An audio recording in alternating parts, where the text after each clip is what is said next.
Eleições 2022. E nesta sexta-feira, as forças militares enviaram um documento ao TSE, onde afirmam que não se sentem prestigiados pelo tribunal. O ministro da Defesa, Paulo Sérgio Nogueira, cobra medidas para eliminar essas divergências. A reportagem é de Daniel Lian. O ministro da Defesa, Paulo Sérgio Nogueira, enviou ao Tribunal Superior Eleitoral considerações sobre as respostas técnicas apresentadas pela Corte em relação às eleições deste ano. O documento mostra insatisfação e descontentamento. O chefe da pasta disse, abre aspas, até o momento, reitero, as Forças Armadas não se sentem devidamente prestigiadas por atenderem ao honroso convite do TSE para integrar a CTE, a Comissão de Transparência das Eleições. O texto acrescenta, destaca-se que, por se tratar de uma eleição eletrônica, os meios de fiscalização devem se atualizar continuamente, exigindo pessoal especializado em segurança cibernética e dados. Não basta, portanto, a participação de observadores visuais nacionais e estrangeiros do processo eleitoral.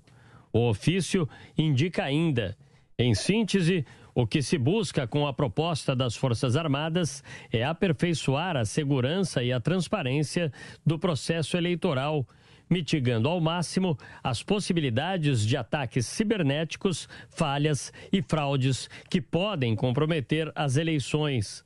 Por fim, encerro afirmando que a todos nós não interessa concluir o pleito eleitoral sob a sombra da desconfiança dos eleitores. Eleições transparentes são questões de soberania nacional e de respeito aos eleitores. Fecha aspas. Em maio, o TSE respondeu a questionamentos do Ministério da Defesa sobre as urnas eletrônicas. No conteúdo endereçado ao presidente da Casa, ministro Edson Fachin, Paulo Sérgio Nogueira afirma que não foi possível fazer uma discussão de ordem técnica com a equipe do tribunal e que as sugestões das Forças Armadas precisam ser debatidas por técnicos das duas instituições. Em abril, a comissão criada pelo TSE aprovou 10 medidas para aperfeiçoar ainda mais a transparência e a segurança das eleições. A lista incluiu uma proposta das Forças Armadas.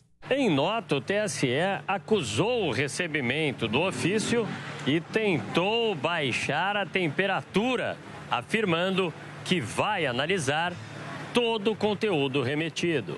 O comunicado aponta que todas as contribuições sempre são bem-vindas e que preza pelo diálogo institucional que prestigia os valores republicanos e a legalidade constitucional.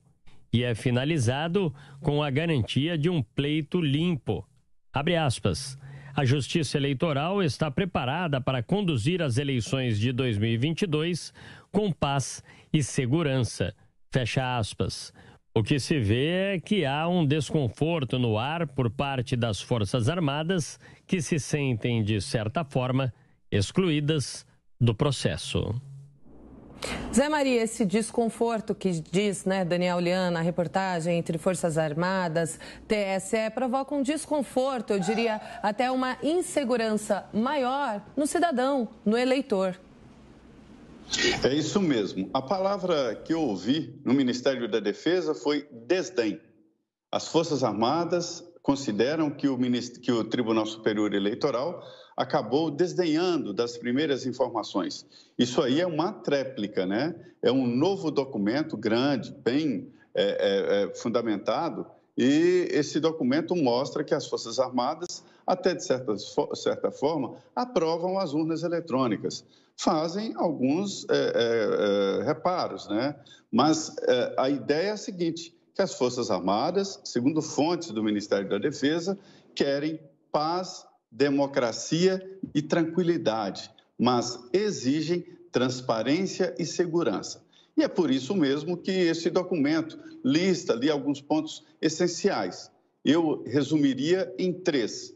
Primeiro, os técnicos, foram técnicos, eles fazem questão de dizer que não foram integrantes da inteligência do Exército, mas profissionais da área cibernética, o Exército tem um batalhão para cuidar só da área cibernética. E esses técnicos levantam 3 pontos principais. Primeiro, existem 39% de urnas que foram feitas em 2020 que não passaram por testes públicos, e isso é muito importante. Segundo lugar, que é outra grande preocupação, é o teste de integridade. Entendem os técnicos que esse teste de integridade, que é recolher urnas e fazer eleições em separado, isso aí pode ser fraudado, porque um software pode identificar esse teste de integridade com a não inclusão, por exemplo, de biometria ou aparecimento de nomes de eleitores, é só um teste de urnas e não de eleitores, e esse próprio programa poderia identificar que se tratava de um teste de integridade. E, por último, está a eleição, segundo esse documento, deve, logo depois, ser precedida de uma análise antes e depois, né? Depois da eleição, é preciso fazer o escrutínio público, ou seja, fazer a apuração. Esses são os 3 pontos principais de um documento muito longo, que faz uma análise total sobre as urnas eletrônicas. Eu destacaria também um ponto muito importante, que admite que o TSE tem uma grande preocupação com relação a ataques externos, mas não se preocupa com ataques internos. E aí o documento mostra que são pessoas, né? Que têm suas paixões, que têm as suas preferências e que trabalham no Tribunal Superior Eleitoral. Há, segundo o documento, uma fragilidade aí sobre ataques internos e admite que os ataques externos são muito bem protegidos. E o Jornal da Manhã